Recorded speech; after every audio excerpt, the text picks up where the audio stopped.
You know, last time you fought, you did that interview where you're kind of talking a lot about your mindset and, you know, mental approach to fighting and all that. But it seems this week you're in very good spirits. I was watching the Periscope Q&A you were doing the other day, and it was, you know, very funny. You seemed very lighthearted mood. Is that how you feel this week? Is it very just upbeat and everything? What? You just feel very upbeat this week, kind of maybe compared to last time? I was watching the Q&A you did on Periscope the other day, and you just seemed like you're having a lot of fun. Yeah, I'm having fun. It's not every day you get to be in Japan. It's my first time. Outside of training, I was just enjoying the atmosphere and the view. I guess I get a little distracted. But yeah, I was just upbeat in the moment, and I was having fun with the fans. I've never heard about that Periscope thing until UFC brought it to me yesterday. So I just decided to do it on my own. It was fun. Yeah, it seemed like you're having a good time. And, you know, I know you talk a lot about, you know, being a martial artist, all that stuff. What does it mean to fight in Japan for you? Obviously, a lot of rich history of martial arts here. I never thought about fighting in Japan. I never dreamed of fighting in Japan. But I've seen many great fighters, such as the one I'm fighting in Japan. And it's an honor. I mean, you know, my background is karate. It stemmed from Japan. It's a cool experience. I'm a little bit in awe because I kind of grew up watching a lot of anime and stuff, and kind of in the birthplace of it all. So I'm embracing everything. I feel like I'm home in such a weird way. I'm like Black and Ease or something. I don't know. I'm feeling connected. Yeah, and I mean, this wasn't originally supposed to be your fight, your replacement and everything. What was the process in that happening? You know, you're supposed to have a fight overseas last year as a replacement. Didn't end up working out, but is that something you kind of feel like you want to be that guy who always steps up when you're needed? I'm always ready, and I believe in the whole thing of staying ready. I'm always texting Joe Silva saying, hey, I'm close to weight. If somebody gets hurt, let me know. You know, I'm not just here to fight in UFC. I'm here to go up against the best guys. This is completely outside my comfort zone, fighting one of the best in the world. And it's different, but I'm always ready to step up. You know, this is what I do. I don't complain about it. I'm in it for the ride and the glory.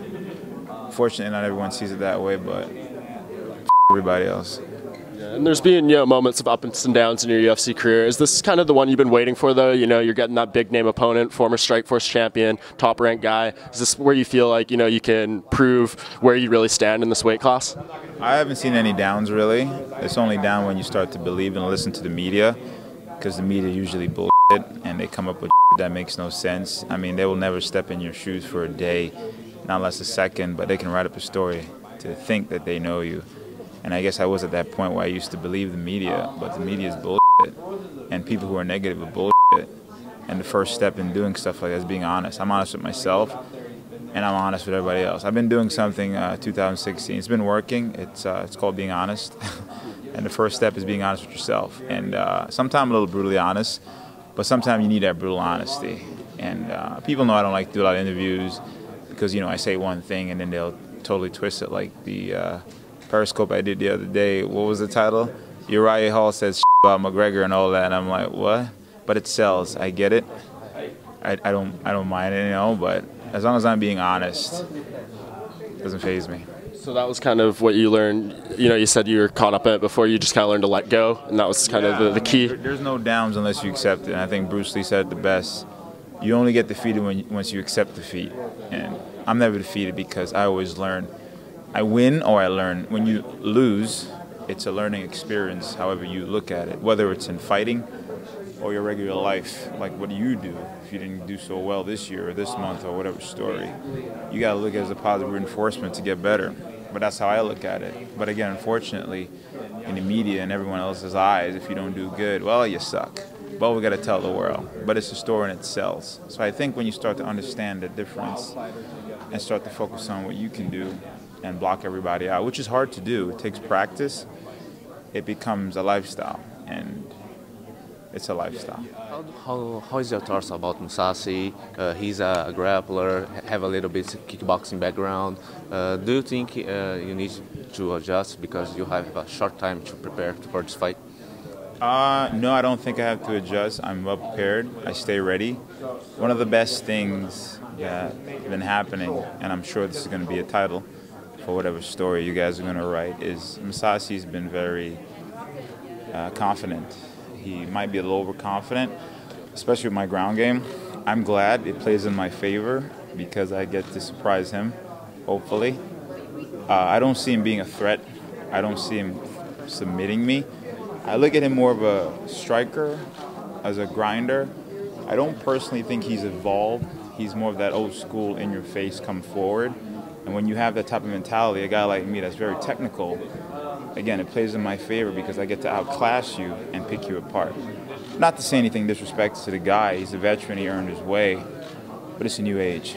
You fought here for the first time.